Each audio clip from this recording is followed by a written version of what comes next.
Good morning అండి అందరికీ. Welcome back to my channel morning vlogs అండి. ఇదైతే బుధవారం రోజు మార్నింగ్ రొటీన్ అండి.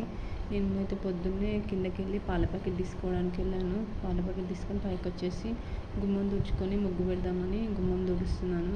ముగ్గు పెట్టేసుకొని రొటీన్లో భాగం అండి ఇదైతే. నేను రెగ్యులర్గా చేసే రొటీన్ ఏదంటే ఈ గుమ్మం తుడుచుకోవడం అండ్ ఇల్లు ఉడుస్తున్నాను. మా పాప అయితే టీవీ చూస్తూ అటు ఇటు తిరుగుతూ ఉంది.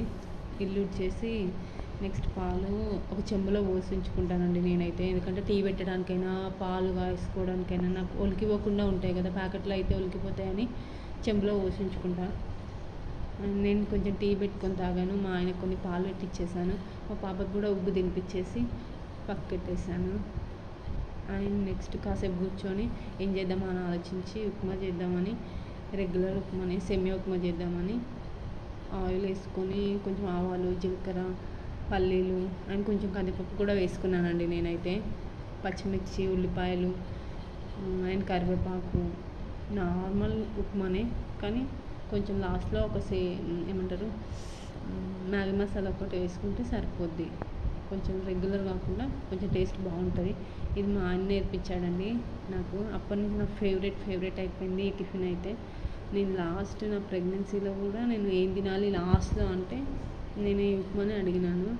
అండ్ అన్నీ మగ్గిన తర్వాత కొన్ని వాటర్ వేసుకోవాలి, సరిపడినన్ని వాటర్ వేసుకొని బాగా మరిగించాలి. వాటర్ని అయితే బాగా మరిగించి కొంచెం సాల్ట్ వేసుకొని సాల్ట్ చెక్ చేసుకొని సాల్ట్ సరిపోయింది అని అనుకుంటే ఓకే, లేదంటే కొంచెం సాల్ట్ వేసుకొని మరిగించిన తర్వాత సేమియా యాడ్ చేసుకోవాలండి. ఈ టైంలోనే సేమియా యాడ్ చేసుకొని మళ్ళీ సేమియా యాడ్ చేసుకున్న తర్వాత ఒక 10 మినిట్స్ అట్లా ఉడికించుకొని తర్వాత ఒక 10 మినిట్స్ ఉడికించిన తర్వాత మ్యాగీ మసాలా యాడ్ చేసుకోవాలండి.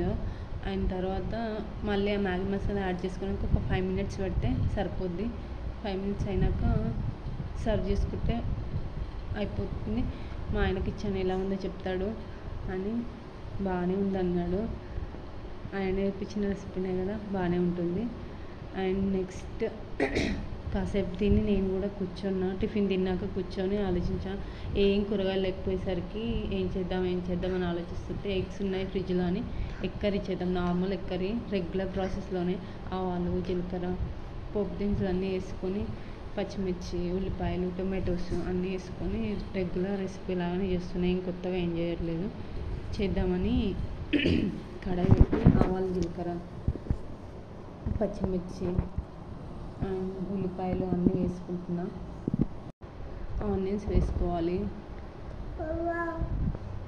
ఆనియన్స్ వేసుకొని బాగా మగ్గాలి.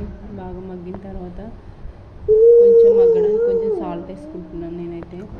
సాల్ట్ వేసుకొని బాగా మగ్గించిన తర్వాత అల్లం వెల్లిగడ్డ పేస్ట్ అండ్ పసుపు కొంచెం వేసుకొని బాగా కలుపుకోవాలి.